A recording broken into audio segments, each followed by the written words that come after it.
what prompted me to do this actually is about a year ago, almost to the, yeah, I think it was March last year, I did a presentation about Ocado, and it was really successful. And I was probably in a slightly different headspace with Ocado to what I am now. And then they invited us, as you may well be aware, because I talk about D a lot.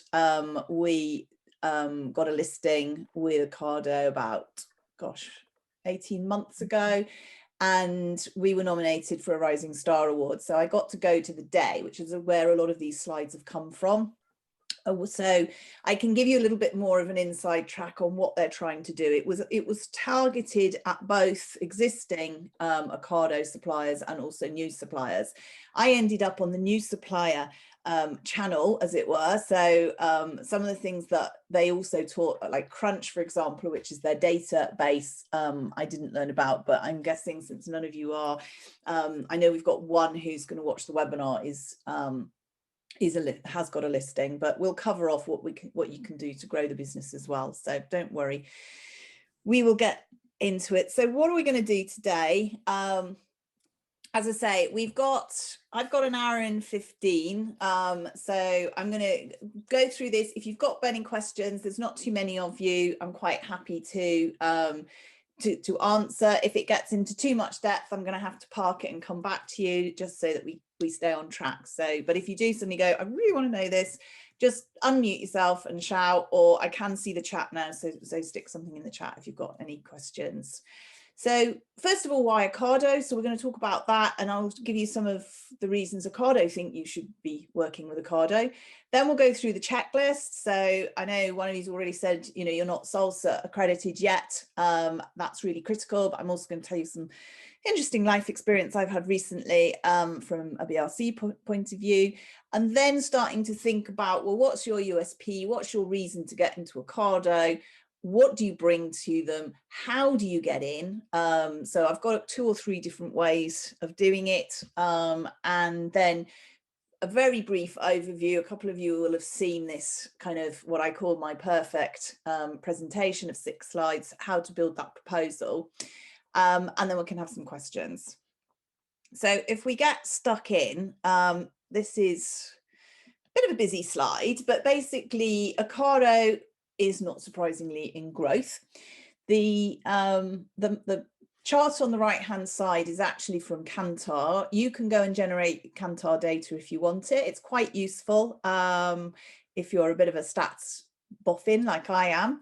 What this is actually showing is, oops, sorry, let's just go back, is the 12 weeks ending sales from now versus the pre-COVID, sorry, during COVID.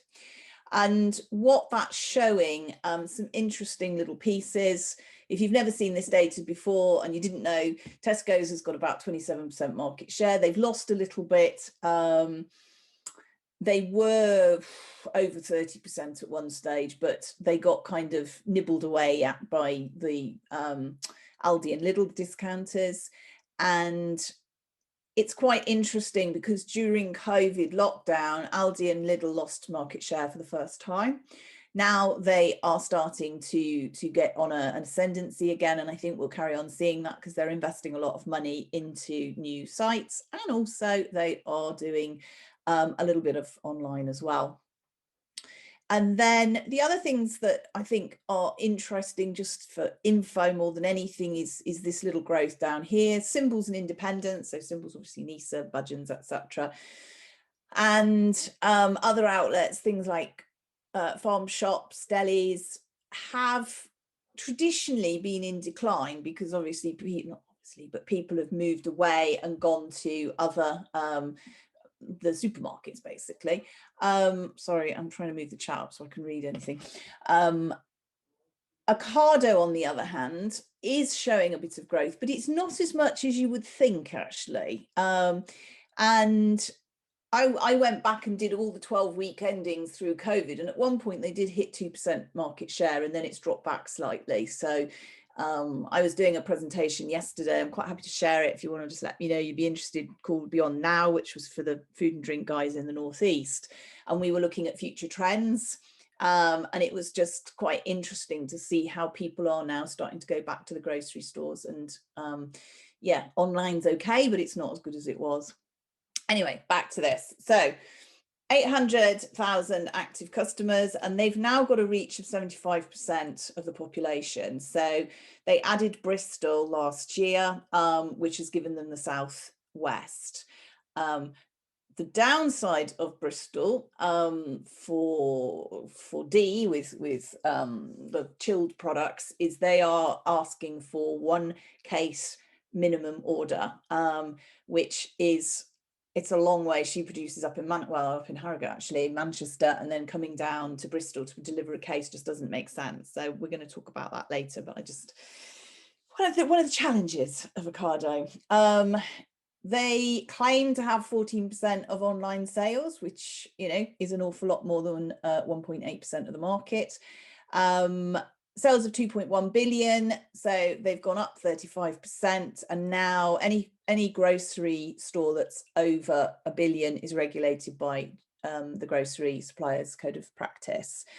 Haven't got time to talk about that today. Again, if you want information on that, I'm quite happy to ping you an email and I can send you links to understand what that means. But it just means they have to basically behave themselves, which is, and not ask for things that are unrealistic and unreasonable, like delivering 1 case to Bristol. Anyway, there's 58,000 items in their itinerary. They actually, on the call, I think on the day, I quoted 40,000. So I'm not sure.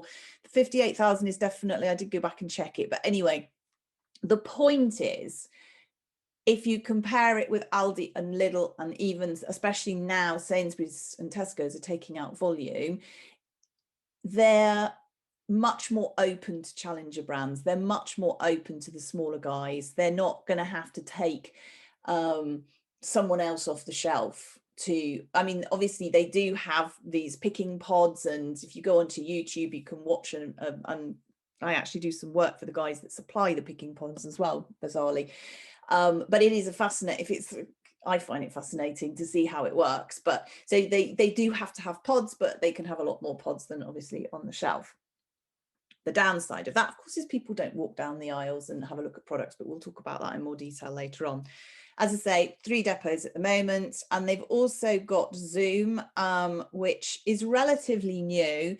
And they're very proud of this, because you can get up to 10,000 items for a £15 minimum charge in 60 minutes. I put in a couple of postcodes yesterday just to see where they were, and I couldn't get a delivery. Obviously not, well, because in case you don't know, I live in South France, but I couldn't get them to come here, but I couldn't get them to go into, I think they're probably London based. They are planning to bring on, I think, another 15 hubs. So it's of interest. I don't think any of us challenger brands are really going to be on there. I did have a look at who's in, and they do tend to be the much bigger brands. So yeah, it's just for interest, because that's the way they're going. They're trying to pivot some of their offer. And as I say, they are dedicated to challenger brands. They do want to work with you, but there are some challenges that we have to overcome to do that. Now, I'm just going to try and move this chat up. There we go. Okay, is Erith Depot open again? Yes, I think it is now. And if it's not, it's about to be.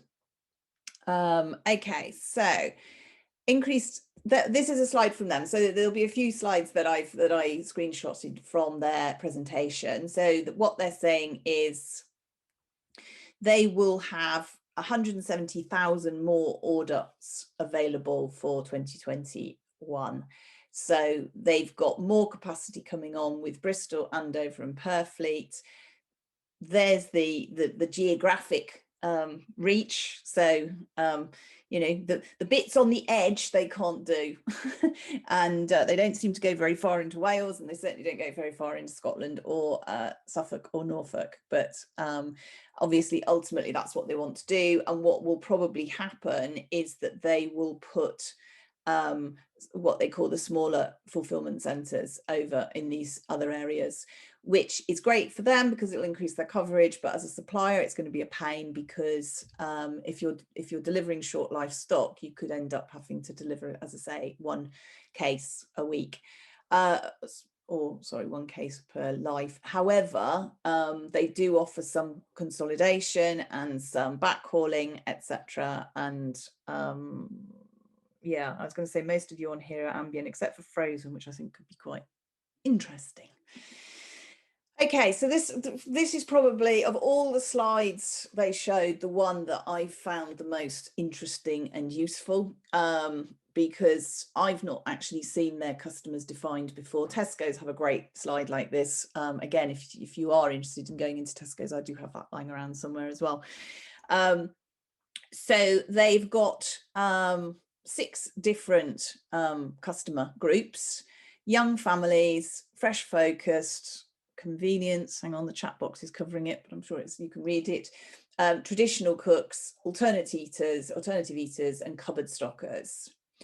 So they are marketing to each of these groups. And to put it into context, the 3 that they're focused in on are young families, fresh focused, and convenience cooks. So young families, obviously time poor, they are buying, I don't want to be too stereotypical, but they're buying nappies, they're buying toilet rolls, they're buying chicken nuggets, they're making their life easier by ordering online. Convenience cooks are the people who are more budget conscious, but they might be looking for, so the chili pastes that we've got here, the frozen foods, they could well be the convenience cooks. And then for the majority of my clients and you guys, it's going to be the fresh focus. So these are people who are passionate about paying a premium for quality. They are going to be looking for newness, exciting things. And as you can see, they are the 3rd biggest category. So convenience cooks are the biggest, and then young families and fresh focus, and then the others come along. So the importance of that slide is key, because when you're putting together a selling proposition for Ocado or anybody really, you need to speak their language. And now you've got that piece of information, you can take your customer avatar and overlay it onto that, and say, well, actually, we are targeting, you know, with the Rootles, are we targeting young families because, you know, they want some snacks, they want healthy snacks. Or are you then focusing on the young folk, the fresh focus? So think it through. Kevin's asking, are big soft drinks a big category for Ocado? I honestly don't know. One of the things that I haven't seen is a split by category, and you might get it if you go on the grocer reports. I know they've just produced a soft drinks one. If you subscribe to the grocer, great. Again, please email me, because I'm probably going to lose all these chats. So if you want slide packs, you want more information, just email me. Kevin, if you are a grocer subscriber, go and have a look at their category reports. They might pick up Ocado. The problem is that as you go down into some of the smaller categories, not that soft drinks is a small category, Ocado doesn't show so well.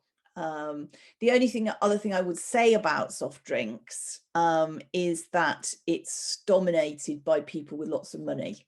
So the likes of Coca-Cola and Pepsi have got lots of cash to spend, and they did highlight, and I'm not sure if it was on this presentation, but I'm sure it was, one of the speakers said, if you're in a category, and ice cream was one that they cited, where you've got the Unilevers and the Nestle and the big boys who've got lots of cash to spend, it's very, very difficult. And there's 385 ice cream SKUs, because I was building something for someone the other day.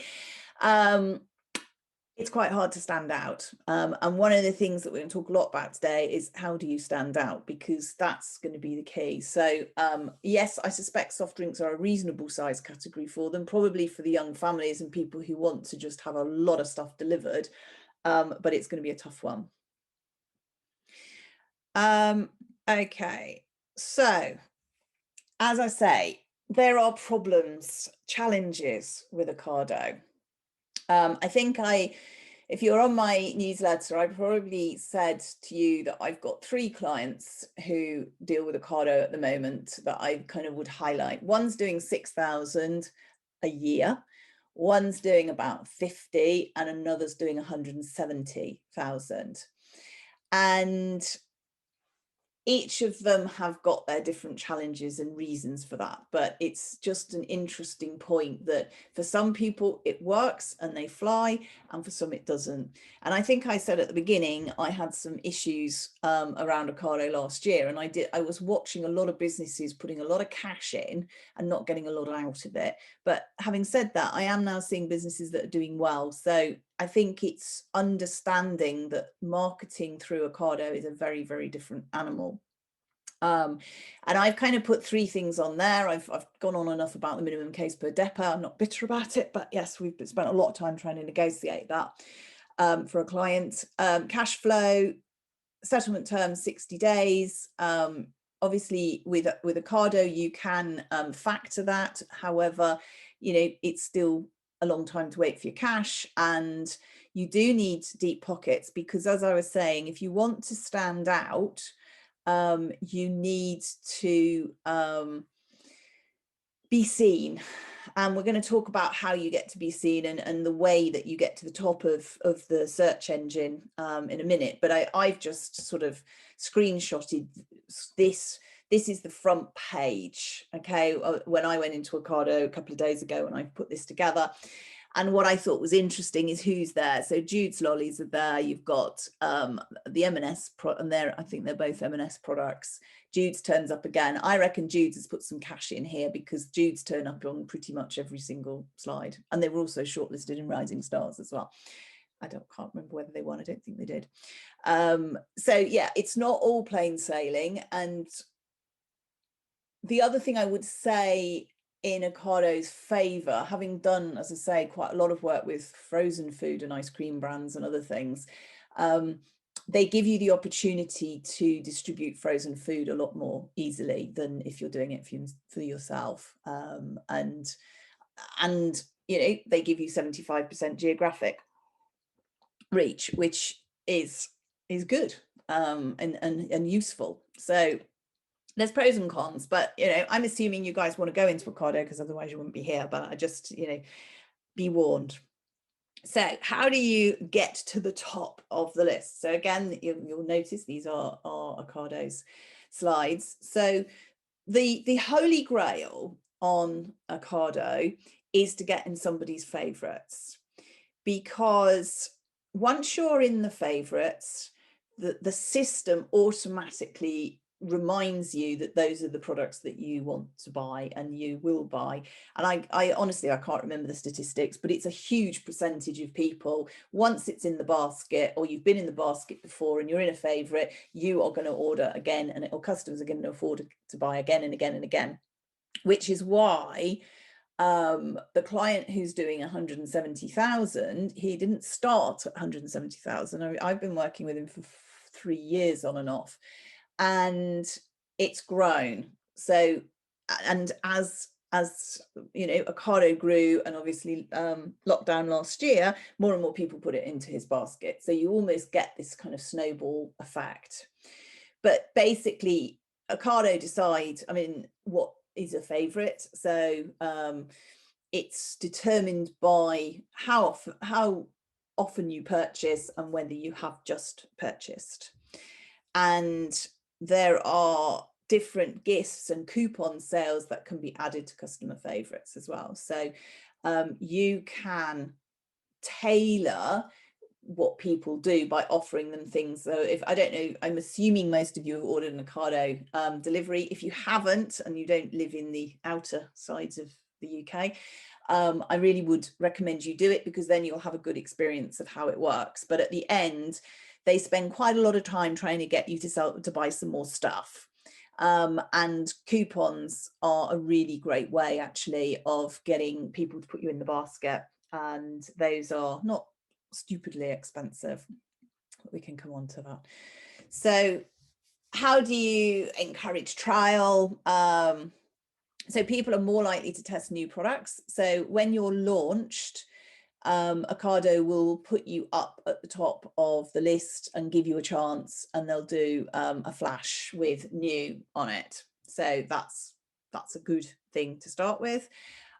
They are being very much more targeted now. So if you are an early adopter, then you're more likely to see new products than if you're somebody who buys the same thing every week.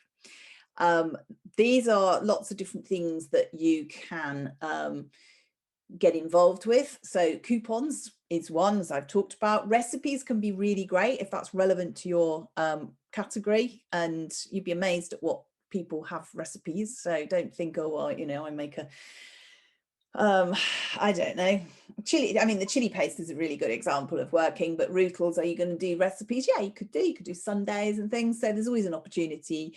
Back of pack is really key. People like to see what's on the back of pack. They do read the information. Aisles and events. So the one that I showed you before, the summer one, that's an event.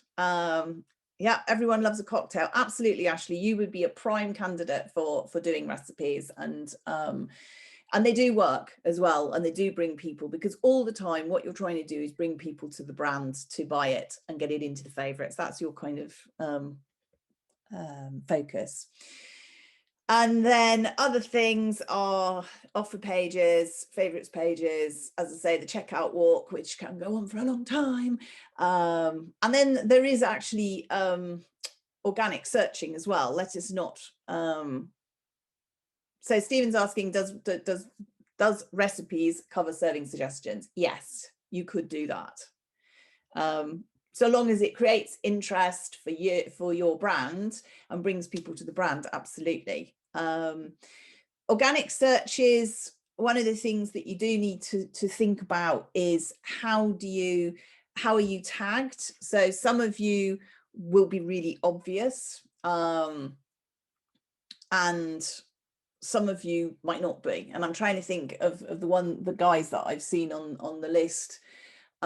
Stephen, you might be a good example actually of where do you sit. I know you've got your pies, but you also got your free from potato based, vegetarian based products.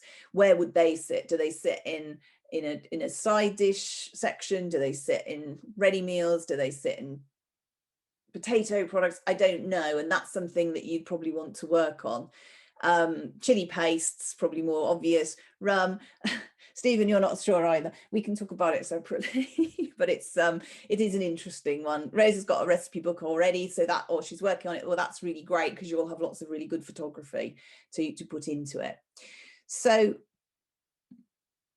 this is the sequence of events. So as I say, your marketing objective is to be found. And this is basically showing that paid media is at the front. So you can be paid to be featured, and it costs money. And there is an Ocado rate card. I have to be honest, I ignore it, because if you actually read it, you'll actually probably not apply to Ocado, because it's ridiculously large amounts of money, which is why I say for people who are maybe in chocolate or ice cream or soft drinks, those guys have got a lot of money, so they're going to buy up all these spaces. Having said that, I was having a look at peanut butter today. Manolife have got a really nice banner in there, so they've probably put a bit of a contribution in there. But for most of the guys that are on here that I know, of you that I know, you probably aren't going to be buying banners at this stage, because you're going to be needing to put in probably £10,000-15,000.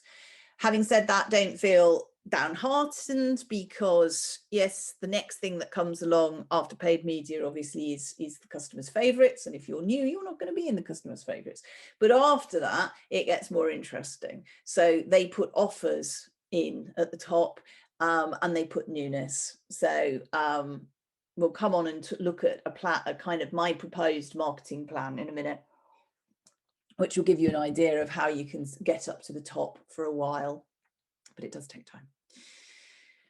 Okay, so let's move off a little bit for a second, away from marketing, and think, are you technically ready for Ocado? So has everybody got salsa here? just out of interest? Yes, okay, so we've got some yeses coming through. This is what you have to answer to get into Ocado from a technical point of view. So they will send you a safety and legal questionnaire. They will want to see accreditation. David, what grade of BRC have you got, just out of interest? I'm going to come on to that in a second. A. That's fine. Yep. Have you got a supplier recall procedure? What's the storage and segregation? And I can't actually read the one underneath it, but I didn't understand it anyway. I think it's ignitables and something else. So anyway, those are the policies that they are interested in, that you're going to have to look at before they will list you. And when you go online, if you decide, and we'll talk about that in a minute, to apply online to Ocado, they will not allow you to apply without a SALSA or a BRC accreditation certificate. And they're really strict about it, because I tried to do it yesterday without, and it wouldn't let me. So this is the slide that they showed. The new news for me is around BRC, because if we start over on the left hand side, they want to support small businesses, so they are prepared to accept BRC Start, which is actually new to me. I've not come across BRC Start before, but it's there as an opportunity, and obviously they accept SALSA. They will also accept BRC, however, they will not accept a BRC grade B. And I've just been through a situation with them where we have changed the range. So we've been in there for a while. We changed the range. We proposed a new product. They love it. We've put all the promotional proposals in. It's all agreed. And then they went, oh, we've not got your BRC certificate. Can you just send us the updated version? And the contract manufacturer had dropped to a B. And they went, nah. That's not acceptable. We are not. Now they haven't delisted us, and we're now in negotiation for a holding pattern. What's the difference between a grade A and a grade B? Yeah, they go. So it's double A, B, C. I think you can get a D with before you fail, actually. But I wasn't aware of it, and I actually had to ring up a friend of mine who deals with them quite a lot, and I said, is this true? And he went, yeah, it's tripped me up a couple of times as well. So Helen, have you got BRC? I can't remember. You must have. Well, we've got salsa in the bakery, but it's being made by a manufacturer now, and they've got BRC, but it's international, so okay, accept international. They will accept international. If you go on to the, oh God, what's it? The GFSI website. Right. It will tell you what the equivalent international accreditations are. I think it's still BRC, but it's the certificates I've got say BRC, but it just looks like a different logo, that's all. Right. But as I say, B, yeah, I was really shocked, I have to be honest. But there we go, it is what it is. But for me, being a bit of a gambling girl, if I was going to put an accreditation on my factory, I'd go for SALSA rather than BRC, because it's a lot easier. The only people who are really going to insist on BRC, I think, are things like Bishawais in the travel industry, and they're not really doing anything anyway. So anyway, right, so where do you start? How are you actually going to approach them? The first thing I really think you need to think about, and I was talking about obviously peanut butter, is what is your USP? The thing is, when you go onto the Ocado website, you will go, oh my goodness, there's all these products that are like mine. And I think the critical point is to draw out, look at all these products and start to note down, and you may already know this, and I'm not being disrespectful, but you know, most of my clients, when we do this, and even I struggle to do this, because you've got, I'm doing some work with Heart and Soul at the moment, peanut butter, and I'm looking at it and we're going, right, well, what's the point of difference? How do you stand out to Manolife? Well, we've got this and we've got that. I'm like, right, okay. How can we put that into a gap analysis that shows that there is a real gap in the marketplace, and it's a decent size gap? So thinking about what's your point of difference, and also what's the why that's a big enough why as well, because you know, you might have something that's that's perfect for vegans, that's organic, but it's actually £15 and the market price is £1. It's certainly got a point of difference, and I know with most of your products that's not the case, but you have to have something that's marketable as well as logical, because although I'm not aware that Ocado have a 1 in 1 out policy, they've never talked about it, you still need to recognize that they've got lots of people banging on their doors, so you need to stand out. And you know, this is an example. I've built a lot of these, and anyone who's listened to me talk previously will probably have seen one of these gap analysis slides. So the whole point of this is to say, okay, what's the retailer got at the moment? And this happens, I did build this one for Ocado. Over here, we've got your standards, you've got Tesco, Skippy and Sunpat. They've all got palm oil in and sugar, and they're quite nice actually. Black Cat's full of sugar. And then down here, you've got more savory products, no palm oil, but fairly mass market. And then over here, you've got the more premium peanut butters. And then this product that we're putting forward, and we're saying, look, you know, it's not sweetened with sugar, it's got yucca syrup, which is a superfood, it's got a GI of 1, so it's, you know, it's a really interesting product. And obviously I'd put more information on that. This is just to sort of start us off. And what we've, as I say, we kicked around a lot of different questions around peanut butter. What are the key reasons why someone wants to buy peanut butter? You know, do you have an axis about price? Do you have an axis about sweet savor? And that's what we've actually come up with. But this is for me, this is the critical piece of the jigsaw, because once you know what your USP and your why in relation to Ocado, not in relation to the whole world, but in relation to Ocado, you can start to build the rest of your sales presentation, and it kind of tends to fall into place to some extent. Okay, so we've talked about a USP. What else are you going to bring to Ocado? So all of the retailers are really risk averse at the moment. So they want to know what you're going to bring for them. So for example, why is your category of interest? And I can write you a story for any of these. It's in growth. Okay, so if you take, for example, plant-based meat substitutes, it's in massive growth. Therefore, there is a need for them to have more products within that category. So it's in growth. That's great. Happy days.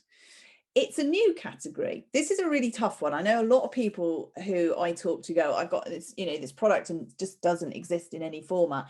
That's one of the hardest categories to break, because the buyer doesn't know necessarily where it falls, or you don't, you know, if, and the example I use actually, which is old now, but breakfast biscuits. When breakfast biscuits like Belvita was first launched, people didn't know where to put them. The retailer was like, well, are they a breakfast cereal bar thing, or are they a biscuit? And they even used to put it on their advertising. It's, you know, merchandising the breakfast aisle, but it took quite a lot of education. So the new is a difficult one. Stagnant or declining categories are interesting. So two of the most successful challenger brands, Fever Tree and Pip and Nut, both came into stagnant areas that were dominated by a brand. So Sunpat obviously in peanut butter, and Schweppes for Fever Tree, and it was a declining category, and it needed stimulation. It needed a kick up the backside. So you can use any of those three to actually build a category story. But what you want to be able to do is to say, look, at the end of the day, I'm going to bring you more cash, more profit, more customers. That's what they're interested in. So those customers will then buy more stuff. So the next part of it is, so you know, you start your umbrella. Why is your area, your market in growth? Stagnant.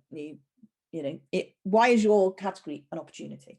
Then how are you going to create the category growth and significant category growth because of your innovative USP. So, you know, if we go back to the heart and soul example, nobody really knows what I didn't know. Actually, please forgive me if you all right now, well, you all knew what Yakon syrup was. I don't know what Yakon syrup is. I think it's a really interesting opportunity for them to promote.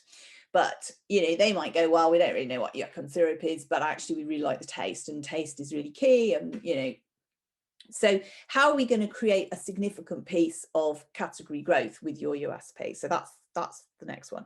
Then who are you going to bring to the site? So have you got a tribe? And I get really frustrated with clients who come and talk to me. And I was talking to one the other day, and he's got an amazing brand, and you know, it's about to launch probably in the next three months. And I'm like, right, you need to start building your tribe. You got to get on Instagram. Let's get some Facebook interest. Let's, you know.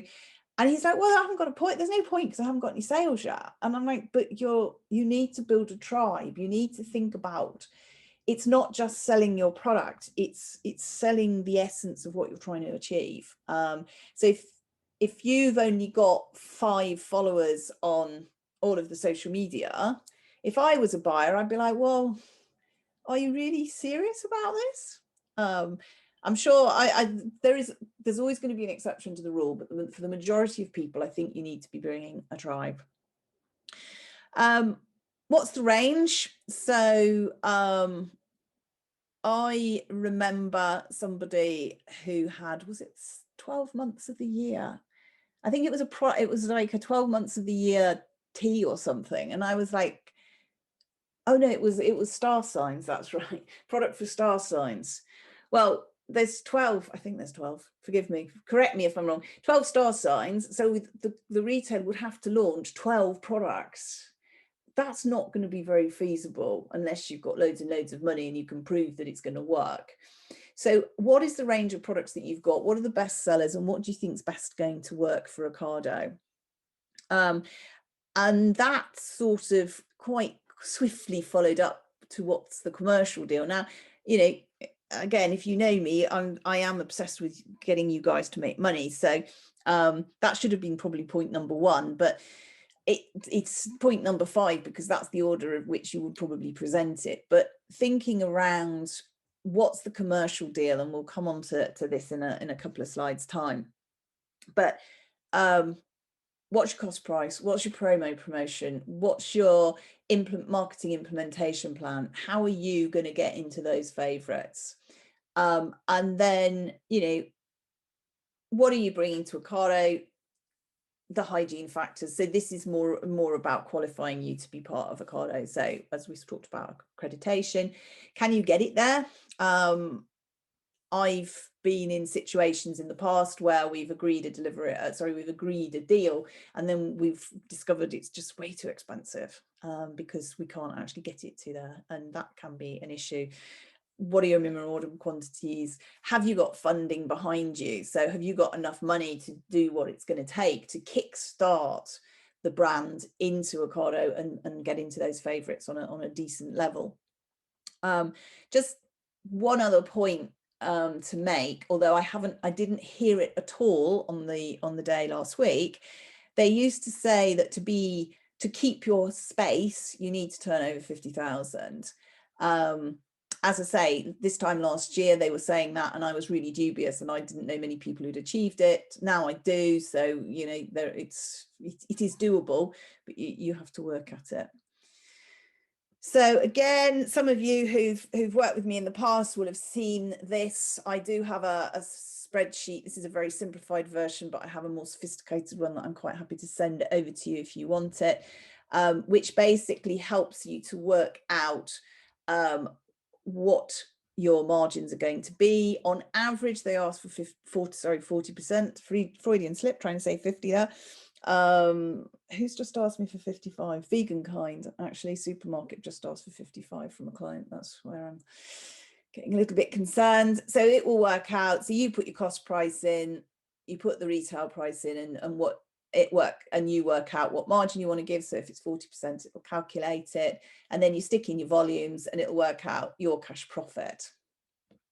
And then the second piece is to say, okay, what am I going to do if I do a promotion? So this is a £3 product and we're going to offer save £1. The moment you do that, it's going to go at the top of your favorites, happy days.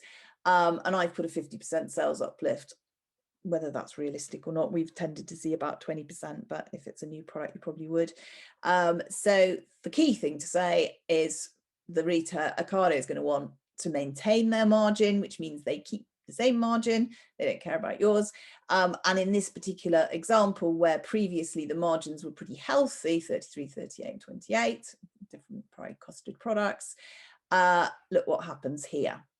And so you can then see what's the implication for your cash profit. And the updated one I have now combines the two. So you can work out if you're on promotion, say for a quarter of the year or a third of the year, it will then work out your average margin, your average profit, which is quite useful. So that's up to take up. Yes, you can have an updated version. Helen, please email me so I don't forget. I might just send it all to you all, actually. Okay, so busy slide again, so forgive me. Let's start on the left hand side. Promotional plan. This is a sort of basic one that I tend to use, and this is based on a £3 product. Sorry, is it based on a £3 product? I think it might be based on a £2 product, actually. So first one, money off. So what you want to do to start with is you want to get people to trial. So you offer money off and coupons. Then you do a multi-buy, which gets the people who have put it in their favorites to buy some more, because now they know they like it, they can buy some more. Then you have base, so that's actually a breathing month where you don't promote. However, you probably wouldn't want to be idle at this stage because you're still in the growth phase. So then you can start doing things like star reviews. So basically, if you're not aware of what this means, you pay them £500 per product and they send it to 50 people and they do reviews. Again, a bit cynical. I know people who don't want to do that. The person I mentioned to you who's turning over 6,000 a year has 2 reviews. And I think that's quite significant. I have pointed that out. Then you go back to stimulate trial again, so 50p off. Then we might do a multi-buy, or you might do a multi-buy with someone else and collaboration. And Ocado encourage that as well. So if you've got a product like a ready meal, and I've done it with ready meals, and you want to promote an ice cream alongside it, you can do that. You have to talk to the supplier of the ice cream. Then you go to your buyer at Ocado and they will do that for you, which I think is really quite a good idea. And then, as I say, you then go back to base. So that's kind of a 6-month plan. As I say, reviews maketh the man. People like to follow other people, so therefore if you've got no reviews or there's some really rubbish ones, you're not going to do very well. And then this spreadsheet also works out, again, I've got it covered by my chat so I can watch you, but you can put in, okay, I'm going to spend 5,000 on a banner and I'm going to do this recipes and I'm going to do these samples, so my total investment is this, and it then works out actually how many weeks of the year are you going to have to work for that, which I think is quite valuable. Stephen, no, they don't have 2 reviews after spending £500. They refuse to pay the £500. Having said that, if you've got lots of mates on Ocado, you just go, would you mind buying that and doing a review? It's perfectly simple. And you know, hopefully your friends aren't going to ask you for 50 quid, but you know, you could really offer them 30 or something. Okay, so how are we doing for time? Yeah, I'm running out of time because I'm talking too much. How are we going to get the buyer meeting? I don't think this is in the slightest bit helpful to get a buyer meeting, but I'm going to put it up there anyway, just for the sheer fun of it. They shared this with us. I can't imagine, so we've got a drinks guy here today, haven't we, that Sarah Dawson is going to respond if you email her. Having said that, she might do. The purpose of showing you this is actually to show you what the buying groups are, so you can work out where you sit. There are some oddities though, because I know that I've been talking to Frozen about a dessert product, and that seems to straddle both frozen and chilled. So I think it's just sort of, there's some oddities in there. Desserts, I think, sits in the frozen gig. But that gives you an idea of who to target. Will I sit in the food cupboard or home cook and dine? I would say, Rose, with chili, you'd probably sit in the food cupboard. I'm pretty sure that is where pastes sit. Okay, so this is my old-fashioned way of doing it, direct mail to the buyer. I have to be honest, I've tried it a couple of times recently and it's not working. I have done it a couple of times previously and it did, so it's worth a go. There's two ways you can do it to find the buyer. Google, and I would recommend you do Google first rather than LinkedIn, because Google just seems to be a better search engine than LinkedIn's own search engine. And I did these yesterday, or day before yesterday, for confectionery buyer, and this is what I got back from both of them. Kerry Barker definitely is the buying manager for frozen and desserts. I know that's to be true because I've dealt with her. The other guys I don't know, but it is interesting to see both sides of the coin. Again, I'm trying to remember, if you email me, I'll send you the composition for Ocado. I think it's at full name, so keith.clydesdale@ocado.com, but I'll look that up for you. So that's one way of doing it. You can drop an email into them, and I'll share with you these slides so you can have a look at it. But would Laura Henderson or Kerry Barker do frozen ready meals? Jess, I will let you know, because I do know, or I can certainly find out for you. Bear with. So yes, the other thing, if you're on the mailing list, which I think most of you are, sent out a mailing list, an email this morning talking about Crystal Knows. Crystal Knows basically profiles LinkedIn people and will tell you what personality they have. I love it. I'm so addicted to it. I actually do pay for it, but you can have 10 free goes, and then if you do pay for it, it's about £29 a month, which you probably don't want to pay. But so don't profile all your friends and your work colleagues first. Just save it for profiling buyers. And basically what it will tell you is what kind of personality do they have. So are they someone like me who wants to get straight to the point, send me three sentences and that's quite enough? Or are they actually a blue and they want loads and loads of detail and numbers, etc.? So that's a really top tip to tailor it. Think about what the why is. Write, a brief message. So brief intro, show-stopping facts, why you, and then remember to request an action. And the point of the email is to get a meeting or to send them some samples, whichever one you want to do. And then look at what you've written and think about a snappy headline, because and I can't stress enough, actually, HubSpot. I use HubSpot so much for a lot of my material. If you Google into HubSpot at the moment, I think they've got something on email titles, which is really good. So have a look at that. So that's method one. Method two is apply online. This is the method that they asked us to do. So in theory, this is the one that works. And I was talking to someone a couple of days ago who was on the Rising Stars gig last week, and she got in this way. So it does work sometimes.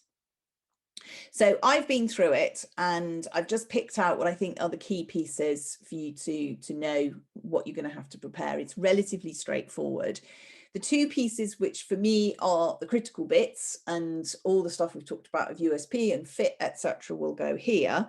There's two questions. Please give us a brief description of your company, and you can upload a relevant brochure and presentation. So this is your 30-second elevator pitch. This is where you're going to go in and you're going to go bang. This is why you need my product, because frankly, they'll probably get 100 of these and they're going to run their eye down them and go, oh, no, oh, that looks interesting. I'll have a look at the presentation. Don't rely on your presentation because it's not going to be sufficient, I don't think. And then give us a brief description of your product or your range. That's straightforward. I wouldn't do anything particularly fancy there. The next one is what I call your basics. So you company details, the website, etc. Make sure that your website is relatively decent. You don't have to spend millions of pounds on a website, but at least make sure it's professional and all the links work, especially to Insta and Facebook, because I know some guys I've been on recently and they haven't linked up, and that's a bit interesting. And also I don't, by the way, I'm not being paid by LinkedIn to promote LinkedIn, but it's easy to be in my bonnet.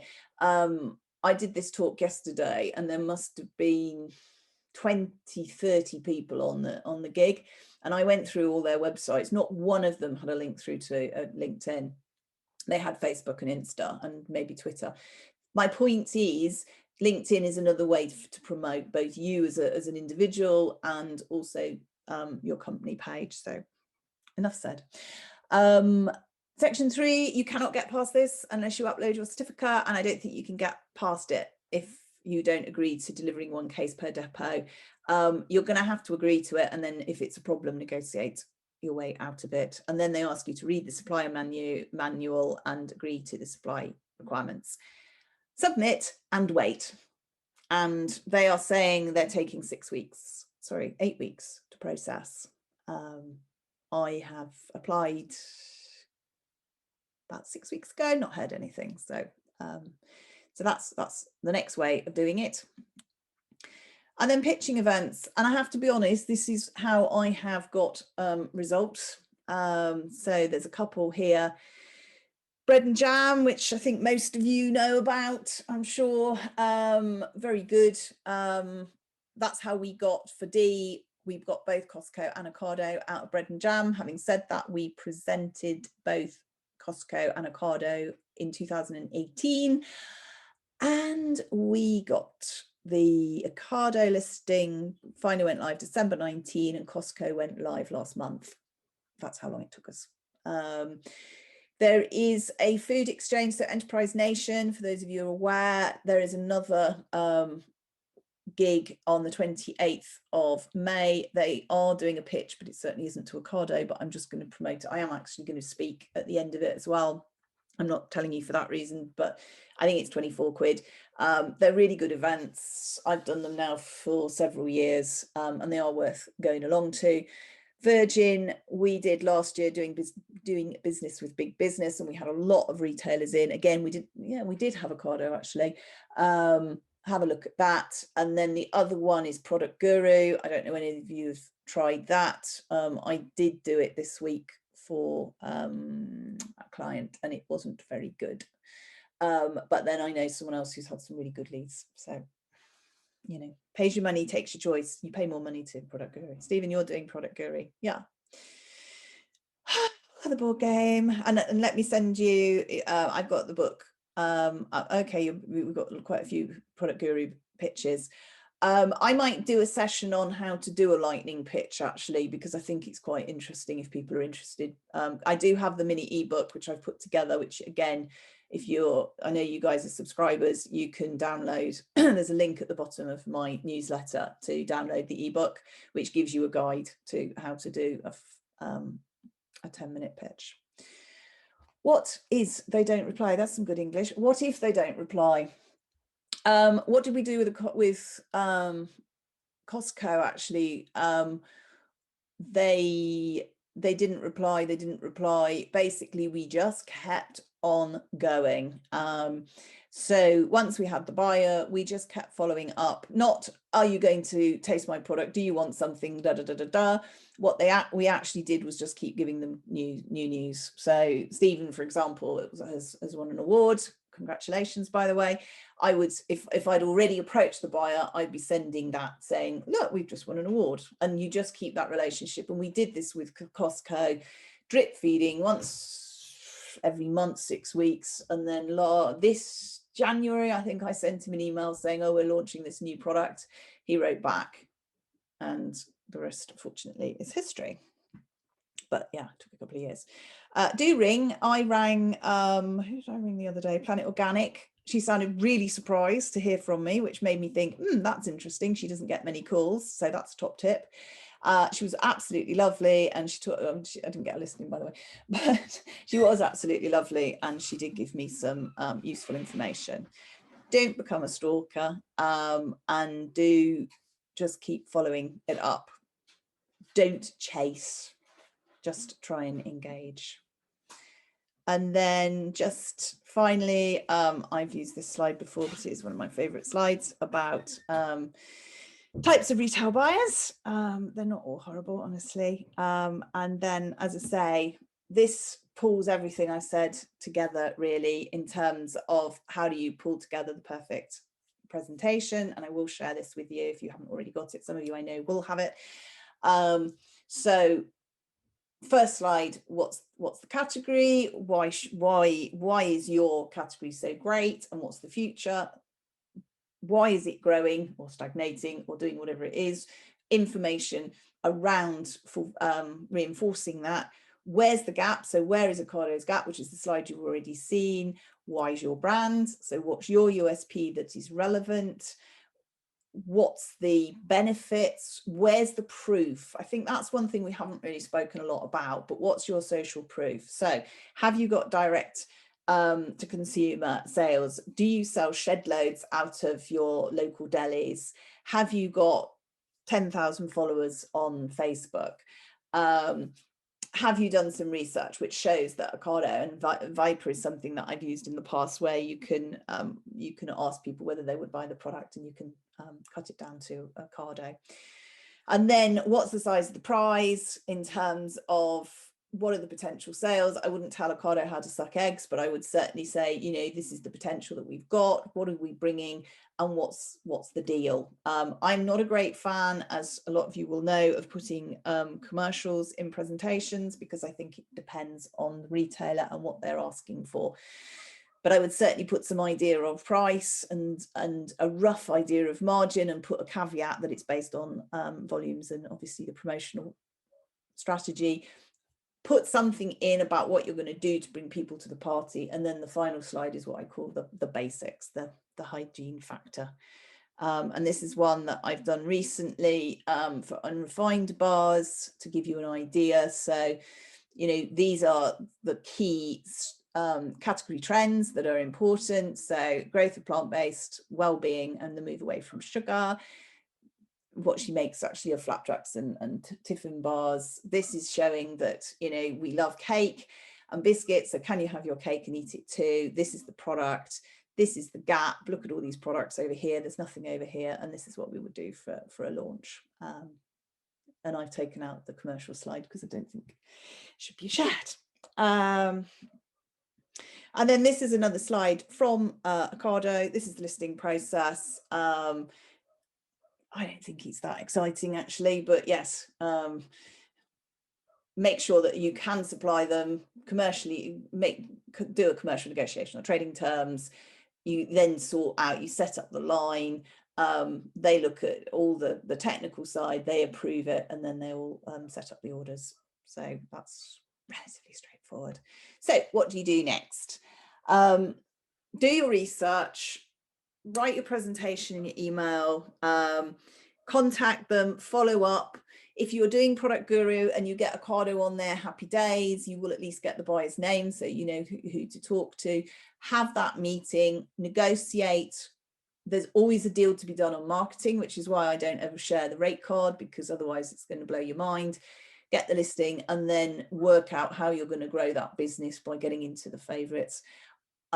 If I can help you in any way, that would be great. I do offer a power hour. I know, I think a couple of you have done power hours with me in the past. This is an Ocado specific one, but it's the same principles. I charge £200 when we get stuck into actually working out what the USP is, putting the presentation together and thinking through how you can market the products as well.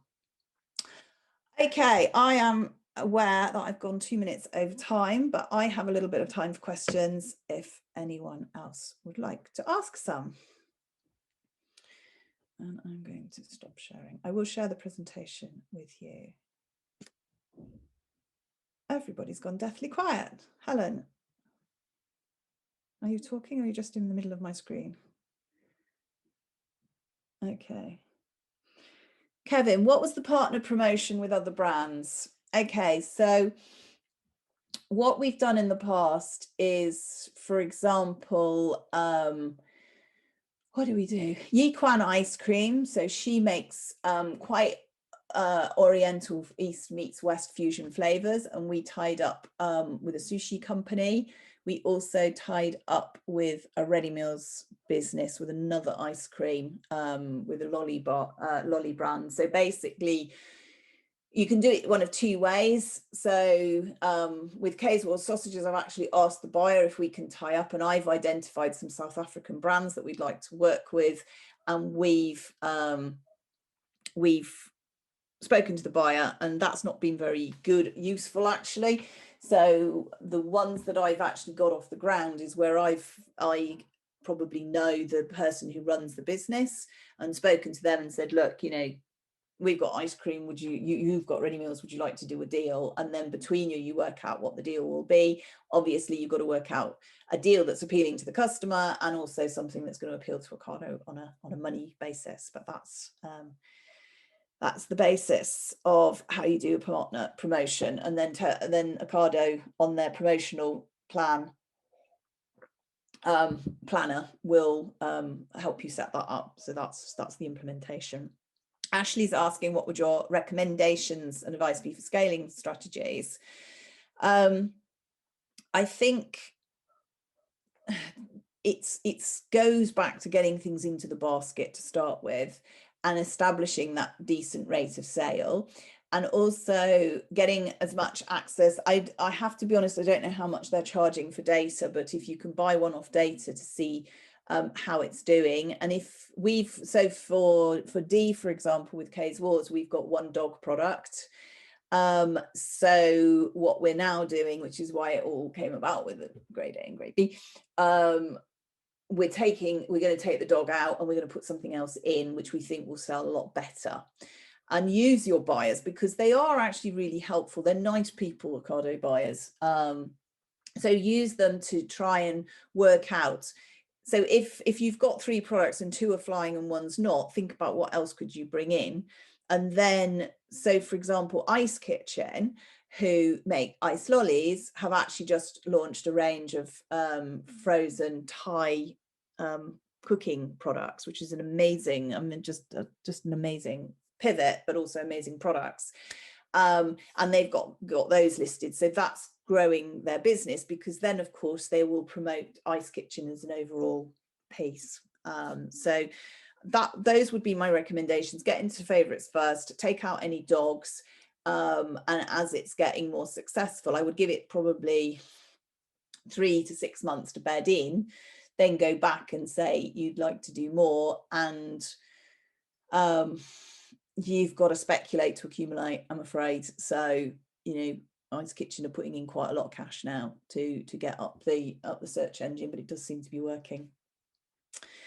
My production unit is a home-based. Can I get a SALSA accreditation? I don't know. It's not my area of expertise. I would definitely get yourself onto Melanie Loader's site, Frog Hop, because I'm pretty sure she's got that information on there, or get in touch with the Salsa Boys actually on their website, and that will give you an idea. Helen, is there a recommended length for a pitch deck? Yeah, for me, about 2 slides, because I get bored really easily. For a blue personality, 25, and some appendices. I think in these days, I'm being a bit facetious, but probably no more than 6, 7 slides. And certainly for Product Guru, they don't allow you to, well, they do allow you to use slides, but they recommend you don't use slides. So yeah, Product Guru is lightning pitch is 7 minutes, and the recommended length of that presentation is 3 to 5. So I think you can get your key points across in that. You don't need it that long. Yasmin, how do you book a power hour with me, and is it inclusive of VAT? Yes, it is inclusive of VAT. And you can book on that link, and I will send a link to everyone with all the other bits and bobs that I keep mentioning. And if I forget something, which I invariably do, please let me know and I will send it to you, but I will send you the link. Grace, what is a reasonable marketing budget? £5,000 is a figure that Ocado like to talk about, depending on how many products you have. You start doing the maths, three SKUs, £500 a pop for product reviews, couple of recipes, and it's going to be easy to get up to 5,000. Having said that, they won't ask you necessarily for that, but I think that's what you need to get your head around. Rose, launching Mayo, do we launch it at the same time? Possibly, depends if you've got an established customer base, and if it's not going to confuse the buyer, because it may well be two different buyers, condiments and cooking pastes. Stephen, any guidance on rate of sale? Oh my goodness, how long is a piece of string? Bricks and mortar, 6 to 8 products per store per week. It depends on the category. Frozen, yeah, you're probably right. That's probably accurate for frozen. I don't know is the honest answer. As I say, £50,000 a year is what they target. That's a successful SKU. And if you drop below that, they start getting angsty. So that will give you an idea of rate of sale. But it does vary tremendously, whether you're on promotion, whether you've been promoted, etc., etc. That, I guess that's an idea. David, presentation deck size, less is definitely more. Yeah, absolutely. I do believe that. They see so many presentations, for goodness sake. I mean, it's piquing their interest. And one of the things that, I mean, I'm sure you guys, if you're going to do Product Guru, I watched their video earlier this week. And what they're saying is go in with a headline. And I think you do need, when you're doing a presentation, to go in with something that really catches the eye.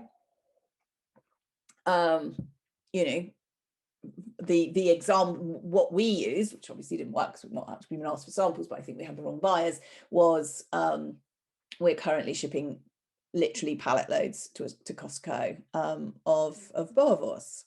And our average rate of sale is 100 per store per week. Now, I think that's pretty exceptional, but obviously they weren't that impressed with that. But that's the kind of thing that I would potentially lead in with if I was going to do one of these very sharp 3 to 4, 5 minute pictures. If I'm doing a classic, I've got a meeting with the buyer, I'd probably do something a little bit more standard. So nowadays, when I was doing face-to-face meetings, you'd allow an hour. Now you're lucky if you get half an hour. So 10 to 15 minutes presentation, 6 to 8 slides is quite enough. So yes. Karen, could I ask something? Sorry, verbally, just because. No, of course you can. It'll be easier than trying to write it all down. But, no bother, yeah. So just really quickly, in a nutshell, basically, I'm talking to a couple of manufacturers who both seem quite keen. But the difficulty I'm finding is to line both retailers and manufacturer up at the same time. So, for example, with Ocado, like the manufacturer wants you to have a commitment from a major retailer like Ocado before they'll commit, but Ocado will want a commitment from the manufacturer before they'll commit. How do you kind of navigate that? How do you line them up so they kind of work at the same time? It's easier to yeah, it's hard with Ocado actually, because you've got to cough up the certificate before you exactly that's the thing. Yeah, no, I mean, it used to be what I used to say is it doesn't really matter, just bullshit your way through it, and it'll be okay, because you just get, and then you sign the deal. I think you have to sort of sell. I actually have found selling to manufacturers is harder than selling to retailers.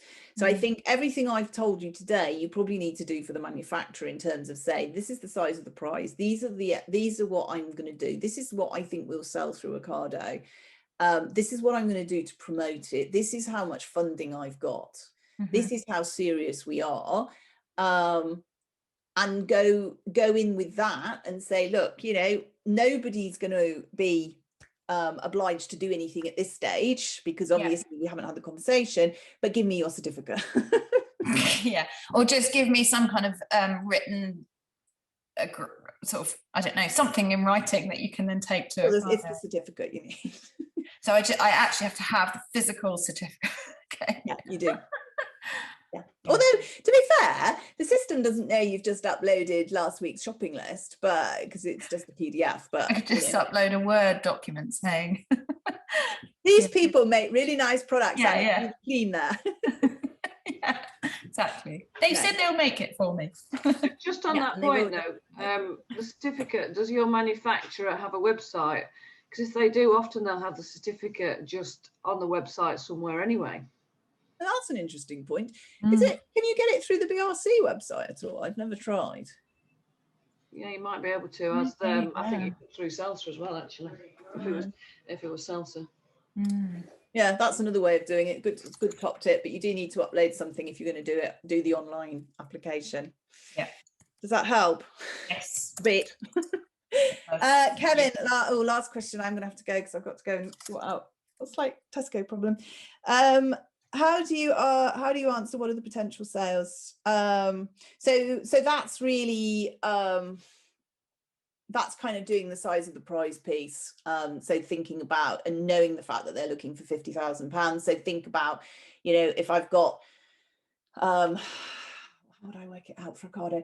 If it's 50,000, I'm going to do simple maths here. So if it's £50,000 is their target for the year and your product costs £5, then you've got to sell 10,000. So divide it by 12, which is slightly less than 1,000 a month. I've got to sell 1,000 a month. Do you know what? I've actually got 12,000 followers on Insta and I've got 12,000 on my list. So I think I can definitely get you 1,000 sales a month. Did you follow that? That was very quick. That's my thought. That's how I would probably think it through. But quite happy to. Everybody's going to be different. And then what would I say is the best use of the 5,000?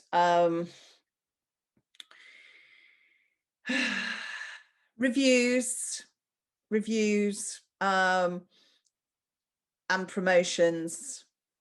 And if recipes are relevant to you, recipes, and ask them what other lifestyle stuff you can do. So if you're doing soft drinks, what else can we do that's going to raise the profile?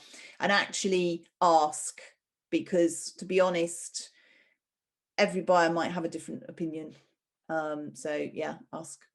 Don't be afraid to ask buyers questions. We all like to, especially me, pontificate on what we think we know. And buyers are no different. Stephen's saying I haven't mentioned awards. Do they impress the buyers? I think you should put awards in if you've got great taste, or Scottish, whatever your award was, Scottish food and drink brand. Sorry, I wasn't belittling it. I just couldn't remember what it is. Yes, absolutely. Put awards in. It does no harm. And it's just part of the compelling story. What you're, as I say, you're building a compelling story that your product is really fantastic. And don't be afraid to think about the fact, and this is going to be my last point, I think, that buyers are human. And if they, you know, the rule is you need to touch someone 10, 12 times. If you are, if you think about the buyer as just a normal human being rather than a buyer, if you can touch them 10 times before you approach them, happy days. So for example, and as I say, I keep banging on about the newsletter, but I wrote it all about LinkedIn this morning. If you can write a piece or posts about how great your marketplace is or what you've done or your award, etc., and then you tag the buyer, don't turn into a stalker, but tag the buyer occasionally, it's going to raise profile. That's my plus end of all. I am going to have to go because my 1:45 person is actually ringing me. Please get in touch. I will send you the link to the recording, the slides, the spreadsheet, the link to the Power Hour. And if there's anything else I've promised to send you and I haven't sent it, please would you just message me and I will send that to you as well. And thank you so much for coming along. And just let me know if there's anything else you want to learn about. We can do some other webinars as well. And I think I probably will do how to do a lightning pitch, because I think that's going to be quite key coming up. All right, thanks very much. I will see you all soon. Bye bye.